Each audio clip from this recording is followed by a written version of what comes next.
Good afternoon, everyone. I welcome you all to News Platform for a discussion on joblessness, India's ticking time bomb. Even before the lockdown was announced, to control the coronavirus pandemic, the unemployment rate in India was 6.1%, a 45-year high. Since then, it has mushroomed to over 24%, and according to the latest CMIE data, nearly 12 crore Indians have lost their jobs. This is more than what the US and the Europe lost during the Great Depression. This is clearly going to get worse. The Goldman Sachs has only this week said that India is going to have negative growth for the first time in 2021. Even the RBI accepts that India will experience negative growth. In this context, it is imperative that we assess what the government is doing to prevent a demographic disaster. To answer some of these questions, we are privileged to have with us Professor Santosh Mehrotra, the chairman of the Center for Labour Studies at JNU, Annie Raja ma'am, CPI leader and General Secretary, National Federation of Indian Women, and Professor Rajiv Gowda, Member of Parliament and Chairman of the AICC Research Department. Let me begin with you, Professor Santosh Mehrotra. You have recently edited a book for the Samriddha Bharat Foundation on reviving jobs. So clearly, unemployment was a problem even before the pandemic hit us. Could you tell a bit of why it was so bad before and how worse things are likely to get?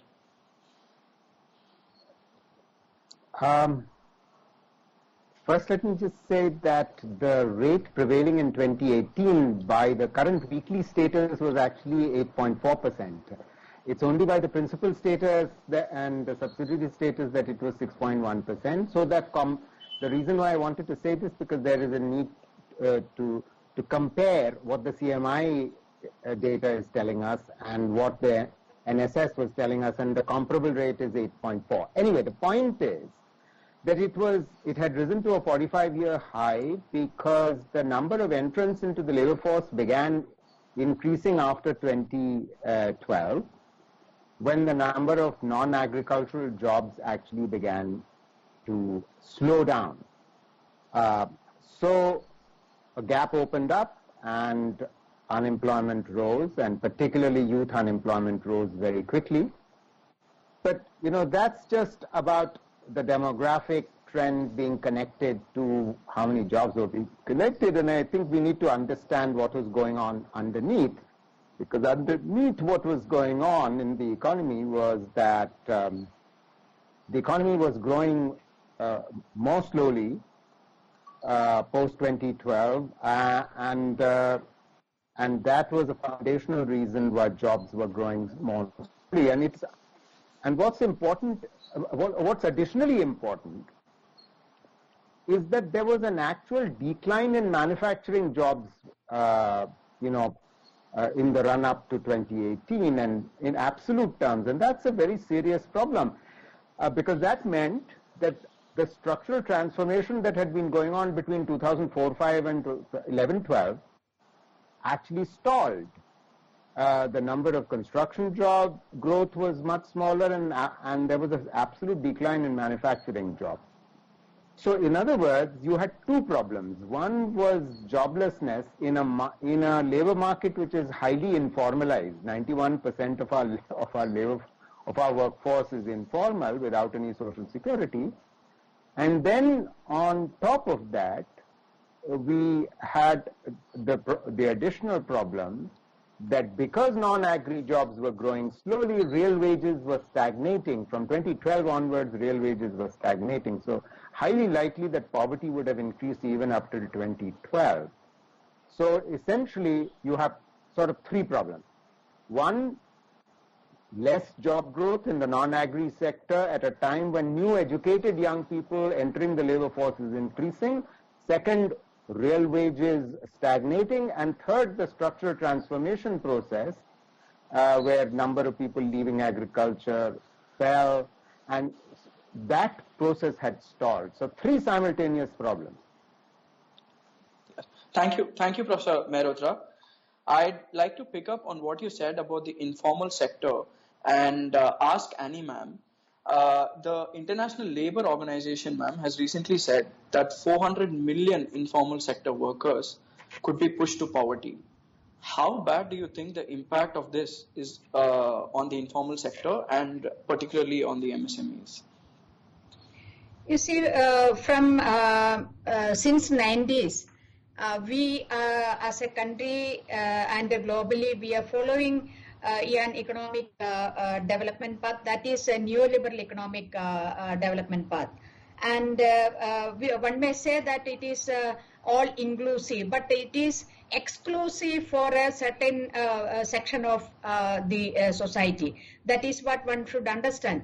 Since then, since the day of accepting neoliberalism as a policy, we can see that the exclusion and marginalization of common people, ordinary people, poor people, workers, and especially the women, it is increasing. And this growth model is it is you said it is job loss. We are discussing about job loss, but it is not only a job loss growth model. It is job less growth model. That is what we understand. And the workforce participation of women has every year it is going down, and according to the NSSO PLRF report 2020, it says that, Mairata Sabha, you should correct me, I think it is 17% of women. Women's workforce is only, it is getting reduced year by year. So that is a very big concern. And on top of that, the policies like the demonetization, the policies like without any preparation, the lockdown and all these things, and again announcing the privatization of all the public sector undertakings. So you are indirectly and directly pushing away women from the 96% of the women workforce is in the unorganized sector, and only 4% is in the organized sector, and you are pushing more women from into the exploitation, into the unorganized sector. So that is what a very scary thing, which is what we are all concerned, because in the disguise of this corona pandemic, the government has recently announced they don't want the public sector. Public sector means there is a little hope that for women, for the marginalized, for the Dalits, for the tribals, there is a scope or hope to have some sort of unemployment. Now government is openly throwing it out to the private sector. So that is really scary, and I think the political parties actually need to take up and see this gender angle also, and social angle also in this. And this is what I would like to say about it. Is really, really scary. Yeah. And what all a one-time meal today if we have, and this government and its policies are snatching away even that one-time the food from us. Thank you, ma'am. I would like to come to that as to what the government is doing. The government claims that there is the PM Garib Kalyan Yojana, the Atmanirbhar package, and also the recent increase for Narega funding. So, do you think this will help in solving the unemployment crisis now, or to what extent do you think it will help? It's to me.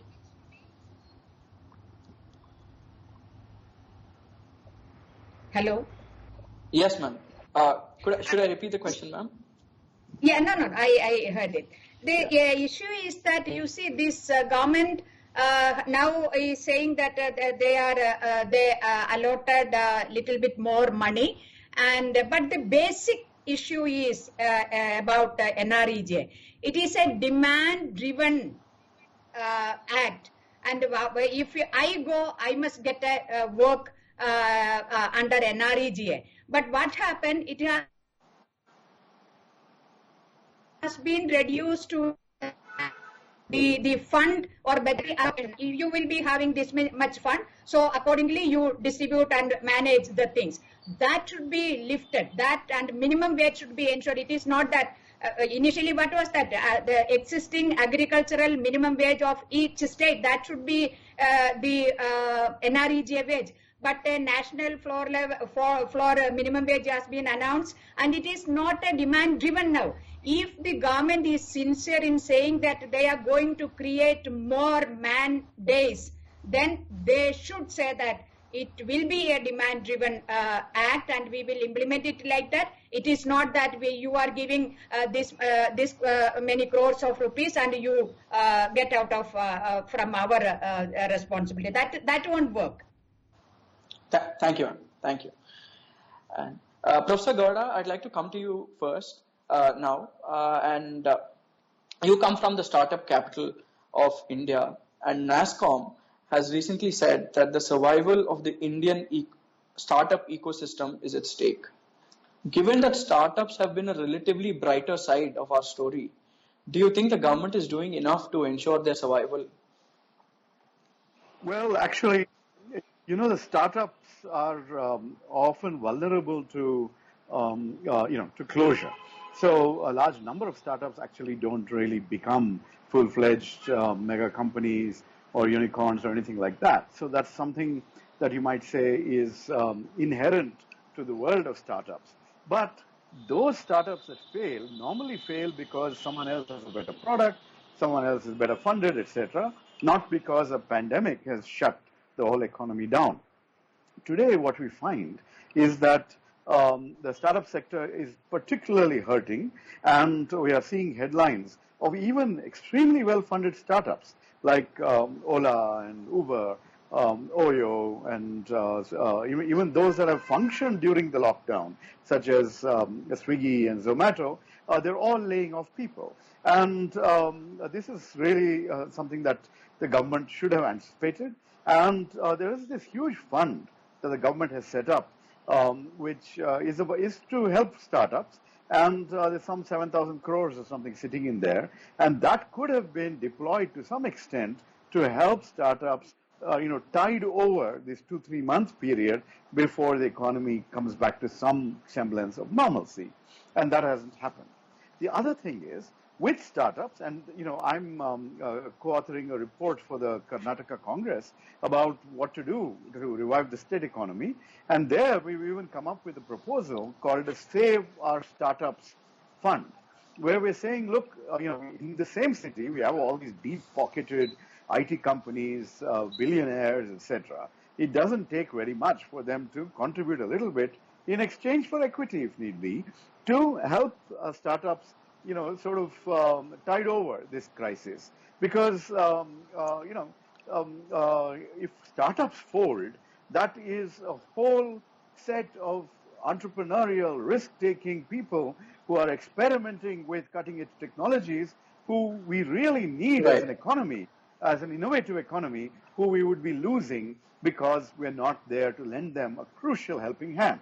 That said, I don't mean to say that startups should be given special treatment compared to the, millions of migrant workers who are in real trouble, the contract workers who are in real trouble. It's just that we don't want to lose the edge that the startup world also provides us. Yes. Professor Mehrotra, from what Professor Gowda just said, some estimates have shown that the migrants contribute to about 10% of India's GDP. And now there is a genuine fear that they might not return to their original places of where they were employed in industry.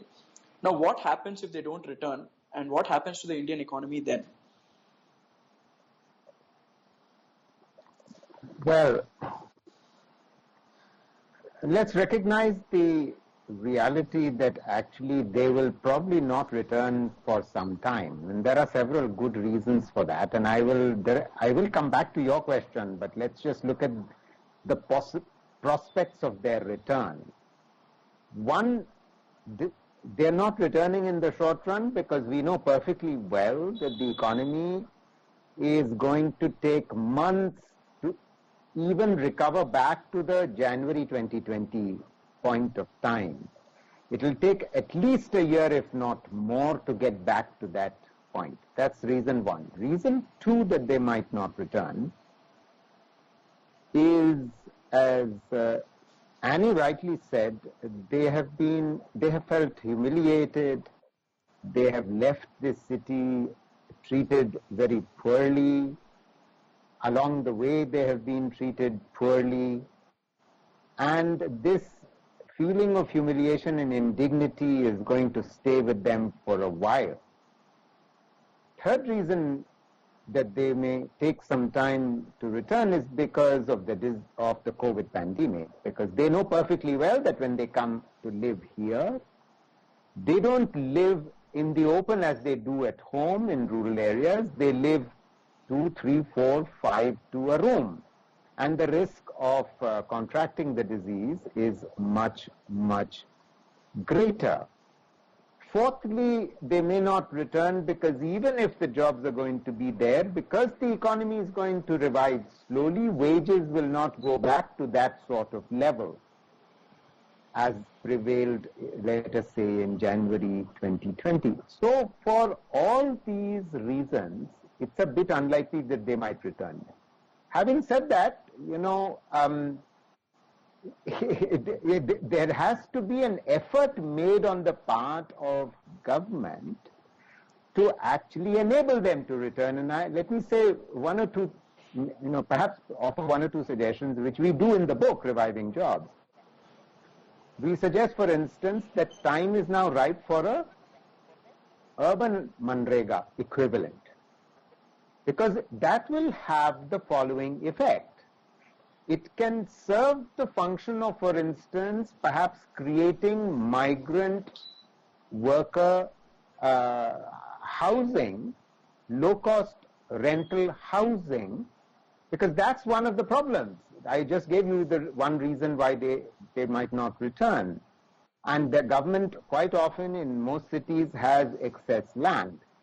The second reason why urban Manrega is appropriate at this point is because it could turn out to be substitutive, meaning it would, what is the government worried about? Fiscal cost?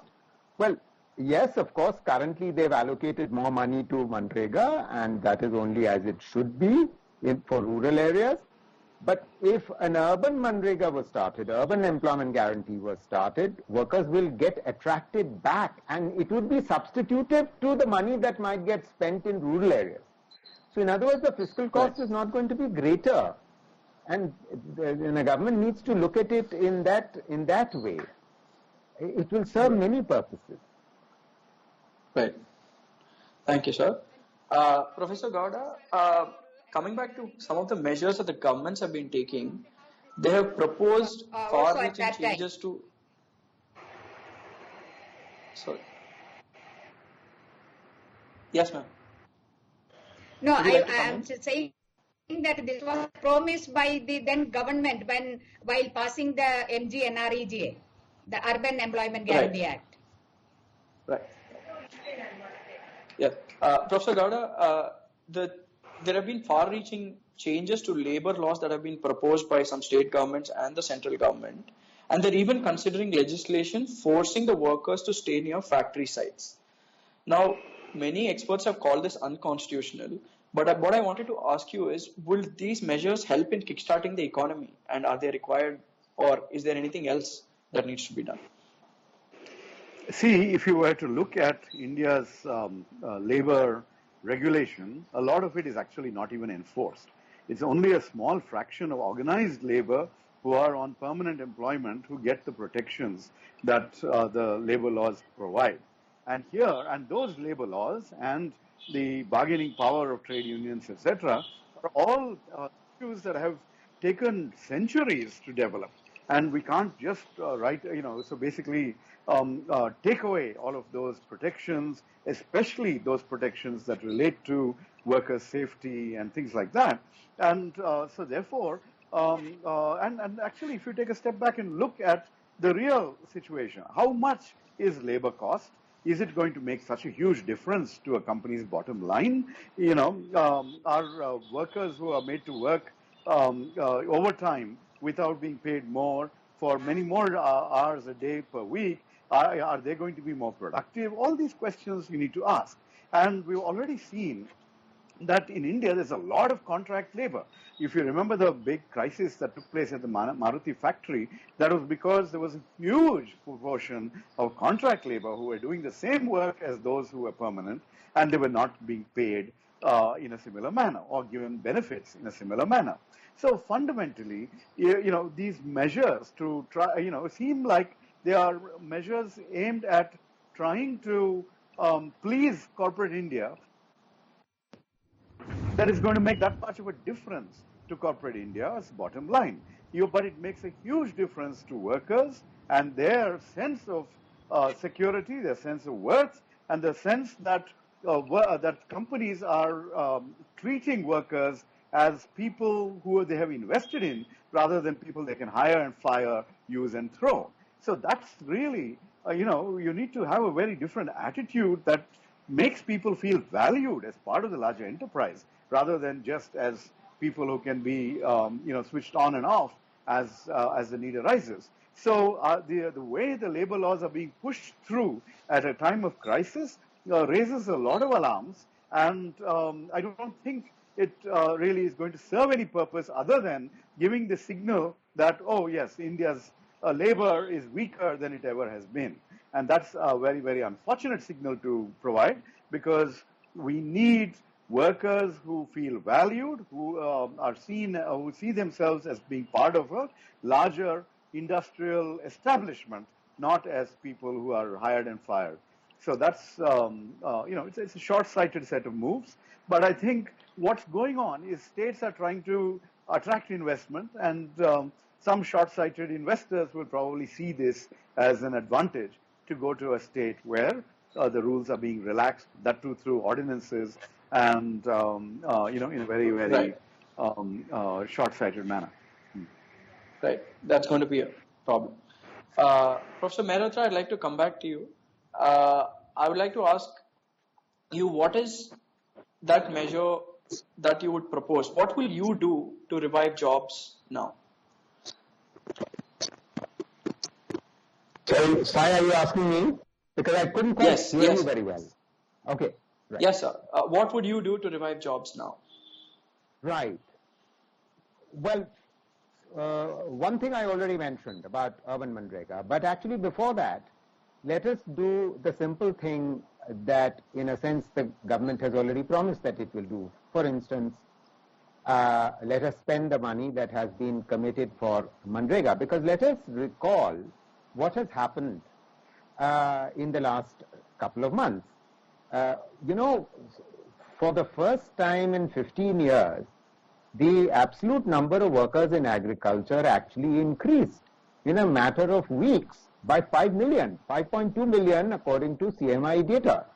Millions of migrant workers have gone back home. So the number of workers in agriculture was dropping consistently and coming to cities to work. And in the matter of weeks, the number of workers in agriculture, as CMI data is showing, has gone up by 5 million. So Manrega is absolutely essential, and effective and efficient implementation of Manrega. The second implication therein is the following, that on average in a year across the country, no more than 50% days of work per annum is generated for a household, when in fact Manrega allows for 100% days. So the first thing that we have to make sure is that 100% days of work actually gets generated. In other words, the shelf of works that's usually available with the panchayat, that's utilized. And once we arrive at 100% days, if the economy is not reviving, the government should consider actually relaxing that 100-day cap and taking it up to enable workers to actually get more work. The second thing I've already said is, get urban Manrega up. The third thing, and this is actually, I'll stop with this. I won't say very much more. Yeah. I mean, there are many other things I could talk about, but I won't. The third thing at this point is absolutely critical, is to revive demand, because the economy requires a revival of demand, and revival of demand requires not just Manrega, not just urban Manrega, it requires a minimum income guarantee. That means I've actually sort of written a new paper which sort of actually talks about a design for a minimum income guarantee for roughly 65% of rural households, obviously the bottom decile, and about 30% of urban households. And if this was given, then it would actually enable urban demand to begin to revive, in which case the MSMEs will revive, Right. and they will generate jobs. Right, right. Thank you, Professor Mehrotra. Annie, ma'am, I would like to ask you a similar question. What would be your recommendation for this government in order to revive jobs before it becomes a much bigger problem? Yes, definitely. The allocation for MGNREGA should be increased and maintained that, and the number of ensure that 100 days are getting to all the household, and the number of days should be increased so that more people can be absorbed in the villages itself. And now it is the government should explore the possibility of providing 100 days of employment to each adult member of the family. That house concept should be changed and individual concept should be brought, just like in ration we have now per person idea. So that is one thing. And I also agree with Professor Mehrotra ki urban employment guarantee. But one particular issue I would like to flag here at this point of time is that, you know, the Indian women, they care about the time and energy spent for unpaid care work. That should be made, that should be calculated monetarily, and they should be considered for a wage component or something like that. And it can also bring in as one of the work which can take under an MGNREGA also. Care work, 10 times more time is spent by the women in this. And recently there was a study during this COVID period that all the domestic workers, home-based women workers, every sector women have lost their 90 to 99% women have lost their opportunity, and their care work, unpaid care work thing has gone up. So we need to look into that aspect also, and that is what strengthen MGNREGA, implement it as a demand-driven act. Thank you, ma'am. Thank you, ma'am. Professor Gowda, there is only a minute left that we have. So, what would your advice to the government be? You can have the last word. The government should put in the resources to save businesses that are operating today, because if more and more MSMEs fail, if more and more factories lay off people, you end up with a situation where you will have more joblessness and you will have more business failures. Secondly, I would endorse the concept of what I would call a national Manrega, and along with that, a minimum income guarantee to, to a large section of the population, because once that the country can afford that, and then we need to have a fairly strategic allocation of resources, so that we say, let's take sustainable development goals. It could be environment and climate resilience. It could be better designed cities. It could be health-related infrastructure. A lot of these things require a huge amount of labor-driven activity, and you can actually direct in a much more large-scale but decentralized manner the kind of employment that harnesses people's labor and ensures that those larger goals are also fulfilled. So I hope that covers what you're in that 1 minute. And otherwise, of course, don't let the startup economy and the world, our ability to take risks, don't allow that to be shut down. It doesn't take very much. The government needs to actually spend money rather than announce jumlas of 20 lakh crores and only cough up 1 lakh to 2 lakh crores out of that whole amount. So that's the real nub. Thanks. Right. India is one of the youngest countries in the world, and yet we do not seem to be capitalizing on our demographic dividend. And before this dividend actually becomes a time bomb, we have to do something. and this government has been unable to do it. Therefore, I sincerely hope that they pay heed to the suggestions given by this panel, and I thank all my panelists for joining in, and thank you all for watching.